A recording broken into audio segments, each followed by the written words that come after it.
여성 전용 테마파크들. 세계 여러 곳에서 레이디스 나이트라고 하면 보통 술집에서 하는 음료 할인 이벤트를 떠올리지만 사우디아라비아에서는 완전히 다른 의미예요. 이 나라는 사회와 엔터테인먼트를 더 넓히는 과정에서 여성 전용 레저 파크들을 만들어냈어요. 가장 초기 사례 중 하나가 알호카이르 엔터테인먼트가 운영하는 알호카이르 타임 아라지아로 2018년에 알코바르의 문을 열었죠. 이 테마파크에는 스카이존 트램펄린 구역이나 스키와 눈싸움 놀이를 즐길 수 있는 스노우 포레스트 같은 놀이기구들이 있었고, 완전히 여성들이 운영하며 오픈 당시에는 여성만 입장할 수 있었어요. 최근에는 다나 베이 알코바르에 있는 루파군 워터파크가 여성 전용 워터파크로 홍보되고 있어요. 미끄럼틀, 파도풀, 가족 놀이공간, 음식과 쇼핑, 그리고 다른 다양한 놀이시설들을 프라이빗한 공간에서 즐길 수 있도록 설계됐고, 문화적인 성별과 여가에 대한 기대를 존중하는 곳이죠. 일정 연령 이하의 남자아이들은 엄마나 여성 보호자와 함께 입장할 수 있어요. 여성 전용 나이트에는 더 편안하고 사적인 분위기를 위해 추가 조치를 취해요. 보안이 더 강화되고 남성 직원 대신 여성 직원들이 배치되며 구역을 더 세심하게 모니터링하죠. 일부 파크에서는 여성 DJ나 공연자를 초대해 라이브 엔터테인먼트를 추가하기도 해요. 불과 10년 전만 해도 상상하기 힘든 일이었죠. 외부 사람들에게는 이런 이벤트들이 제한적으로 보일 수도 있지만 사우디 사회 안에서는 중요한 문화적 변화의 상징이에요. 사막에서 스키 타기. 세계에서 가장 더운 나라 중 하나에 산다면 더위를 피하는 방법이 일상이 되죠. 사우디아라비아에서는 여름 기온이 섭씨 48도 정도까지 올라가니까 가끔은 눈으로 도망치기도 해요. 리야드에서는 스노우시티에서 실내 겨울을 경험할 수 있고, 훨씬 더 큰 규모로는 네옴 지역의 트로제나라는 야심찬 산악 리조트를 계획 중이에요. 알파인 스타일 활동을 사막에 가져오려는 거예요. 스노우시티는 리야드 알 오타임 몰 안에 있어요. 완전히 온도 조절이 돼서 영하의 추운 환경을 유지하죠. 안에서는 설매 타기, 눈놀이, 아이스 슬라이드, 기본적인 스키 같은 걸 즐길 수 있어요. 편안하게 즐기라고 입장 전에 두꺼운 재킷과 부츠를 제공해주고요. 곧 다가올 트로제나는 아직 건설 중인 미래 지향적인 스키 목적지예요. 인공눈과 고지대 지형을 이용해 야외 스키를 할 수 있도록 설계됐어요. 이 프로젝트에는 럭셔리 호텔, 웰니스 센터, 스키 빌리지, 아름다운 호수 같은 계획이 포함돼 있고 모두 산악 사막 풍경 속에 자리 잡아요. 트로제나는 원래 2029년 아시안 동계 게임 개최지로 발표됐었지만 프로젝트가 진행되면서 일정과 계획에 불확실성이 생겼어요. 스노우시티와 트로제나는 함께 사우디아라비아가 극한 기후에서 엔터테인먼트와 관광을 새롭게 정의하려는 노력을 보여줘요. 로봇 낙타 기수. 낙타 경주는 사우디아라비아에서 가장 깊이 뿌리 내린 경쟁 스포츠 중 하나예요. 아라비아 반도 베두인 생활과 연결된 기원을 가지고 있죠. 시간이 지나면서 현대적인 큰 산업으로 성장했고, 오늘날 가장 눈에 띄는 특징 중 하나가 바로 로봇 기수예요. 이 로봇 기수들은 주인과 트레이너들이 차를 타고 트랙 옆에서 따라가면서 무선 컨트롤과 음성 신호로 낙타를 조종해요. 경주용 낙타들은 시속 약 65km 정도까지 속도를 낼 수 있어서 경기가 정말 빠르고 치열하죠. 대회에서는 큰 상금과 명예가 걸려 있고, 성공한 낙타들은 엄청난 가치를 지니며 엘리트 운동선수처럼 세심한 관리를 받아요. 경주 시즌은 선선한 겨울철의 절정에 달하고, 걸프 지역과 그 너머에서 참가자들이 모이는 킹 압두라지즈 낙타 페스티벌 같은 큰 행사가 하이라이트예요.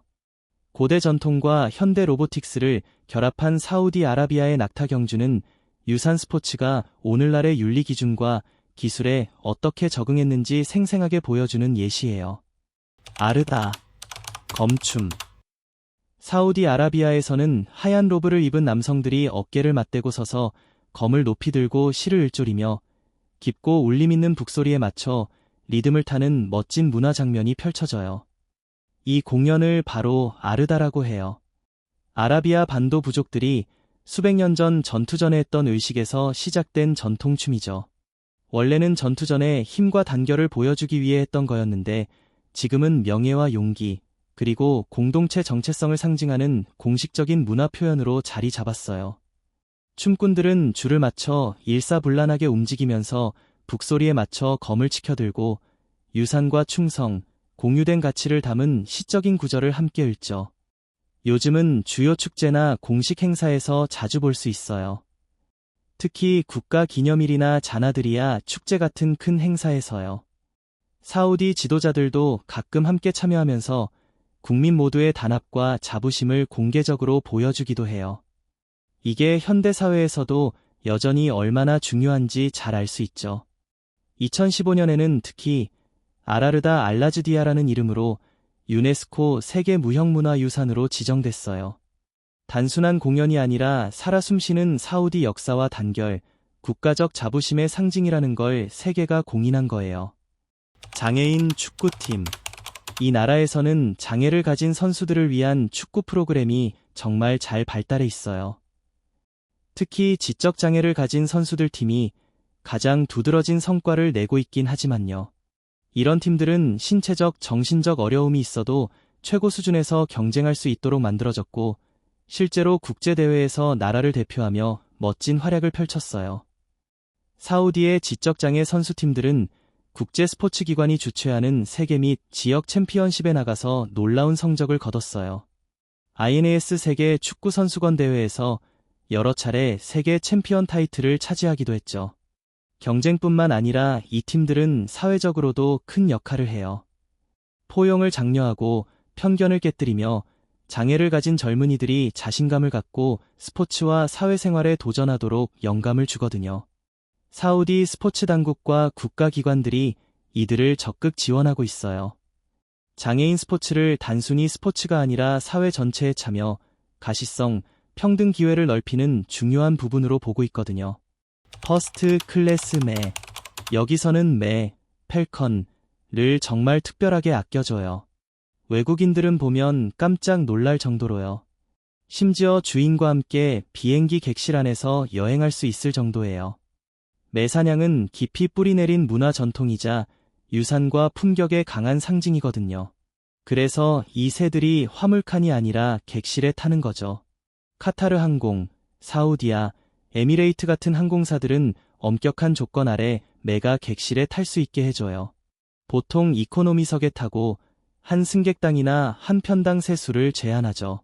매는 눈가리개를 하고 제대로 고정돼 있어야 하며 공식 서류도 꼭 갖춰야 해요. 일부 매는 개별 탑승권까지 발급받기도 한답니다. 매들은 국제 야생동물 규정 CITES에 맞춰 마이크로칩 식별, 소유 정보, 예방접종 기록이 들어간 공식 여권을 가지고 다녀요.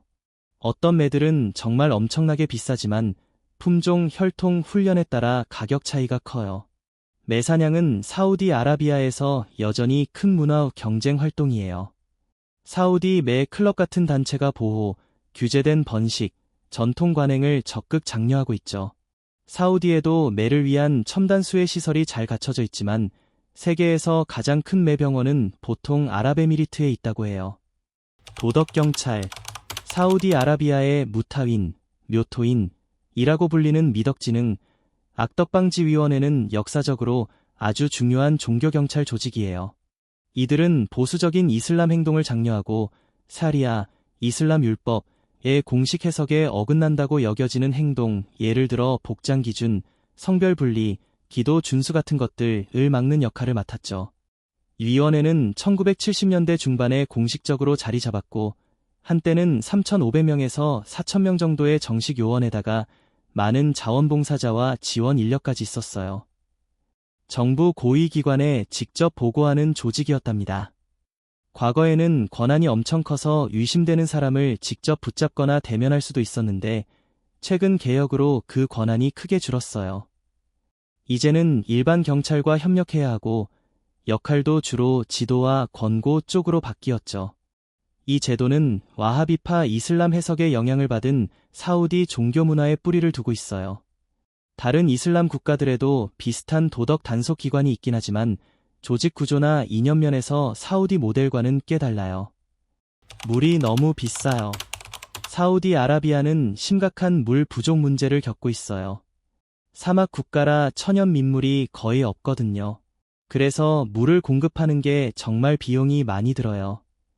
특히 사우디가 싸게 생산하는 화석 연료와 비교하면 더 그렇죠. 사우디 물의 주요 공급원은 두 가지예요. 하나는 지하수, 다른 하나는 바닷물 담수화예요. 예전에는 지하수가 식수와 농업용으로 제일 많이 쓰였는데 지금은 빠르게 고갈되고 있어요. 도시에서는 대부분 바닷물을 담수화해서 쓰지만 이 과정이 에너지를 엄청 잡아먹고 비싸요. 게다가 그 에너지 대부분이 여전히 석유와 가스에서 나오고요. 사우디 1인당 물 이용 가능량은 전 세계 평균보다 훨씬 적어서 수요가 계속 높고 사용량도 늘어나는 상황이에요. 농업 부문이 나라 전체 물 사용량에서 제일 큰 비중을 차지해요. 그런데 경제 기여도는 상대적으로 작죠. 인구가 늘고 도시화가 진행되면서 물 수요는 계속 증가하고 있어요. 그래서 사우디 정부는 까뜨라, 컨네, 프로그램 같은 여러 노력을 시작했어요.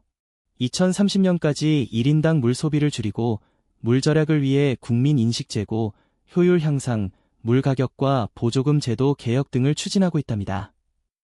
이런 노력들은 사우디가 장기적인 물 지속 가능성 문제를 해결하려는 더 큰 전략의 일부예요. 사랑의 공기가 없어요.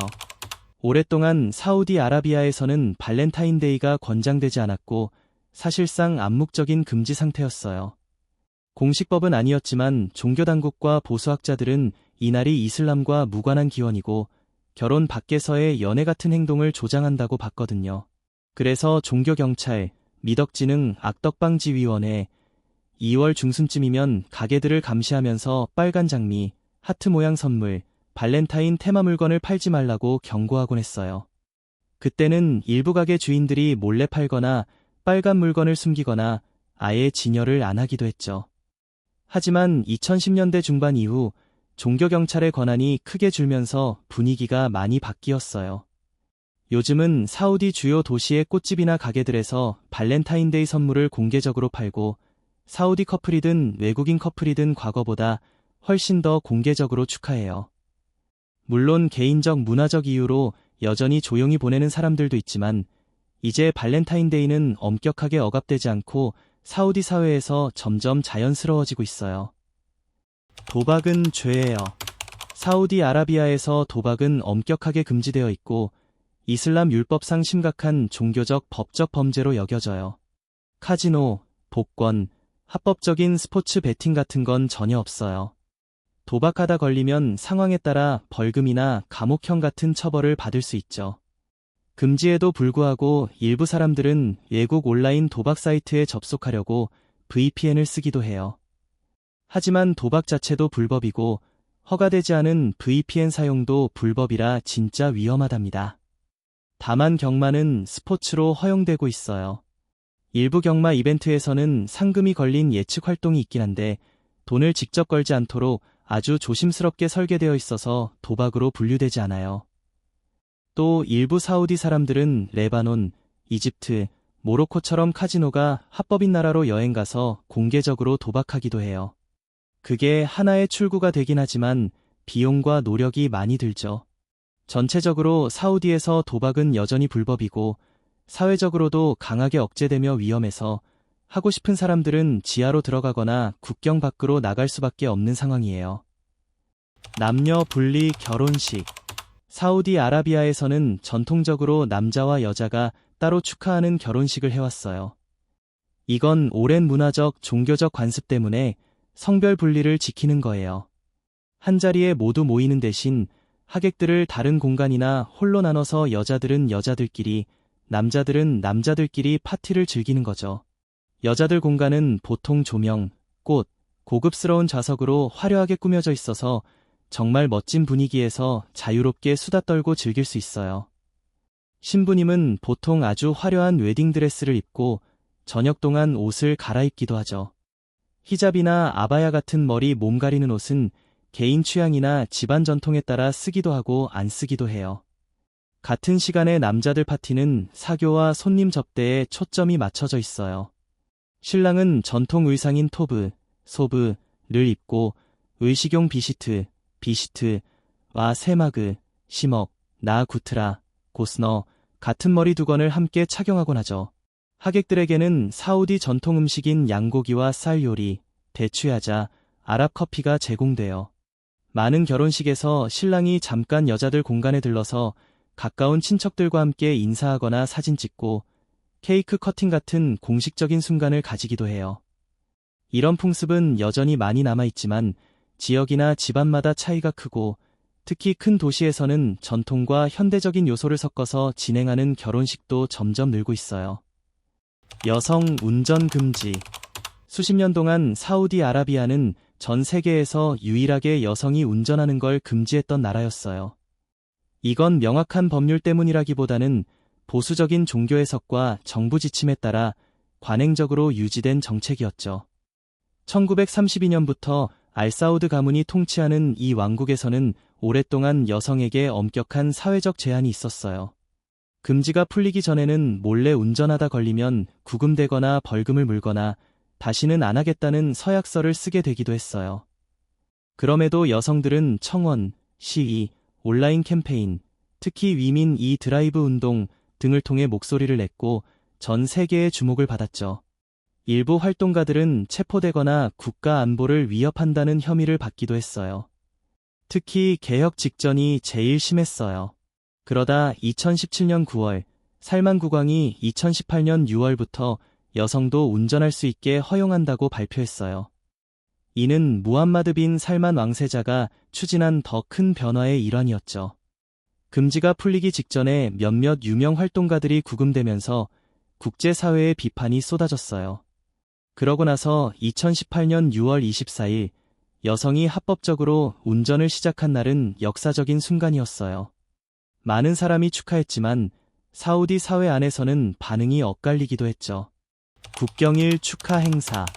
사우디아라비아의 국경일은 매년 9월 23일에 열리는 큰 명절이에요. 1932년 압두라지즈 이븐 사우드 왕이 여러 지역을 통합해서 사우디아라비아 왕국을 세운 날을 기념하는 거예요. 이날이면 리야드, 제다, 담맘 등 전국 도시들이 축제 분위기로 활기 넘쳐요. 국가적 자부심과 유산, 문화 정체성을 보여주는 행사들이 펼쳐지죠. 보통 불꽃놀이와 라이트쇼, 공개 콘서트, 퍼레이드, 전통 공연, 민속음악, 아르다 칼춤 등 지역 문화 행사들이 있어요.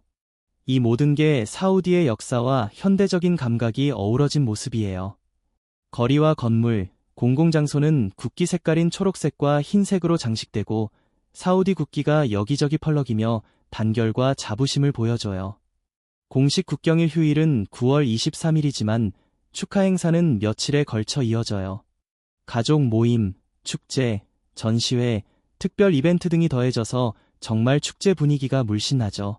최근에는 에어쇼, 문화공연, 도시 전체 테마 조명, 공식 엔터테인먼트 프로그램까지 더해졌어요.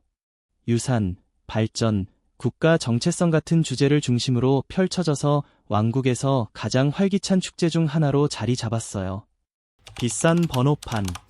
사우디아라비아에서만 번호판이 그 번호판이 붙은 차보다 더 비쌀 수 있어요.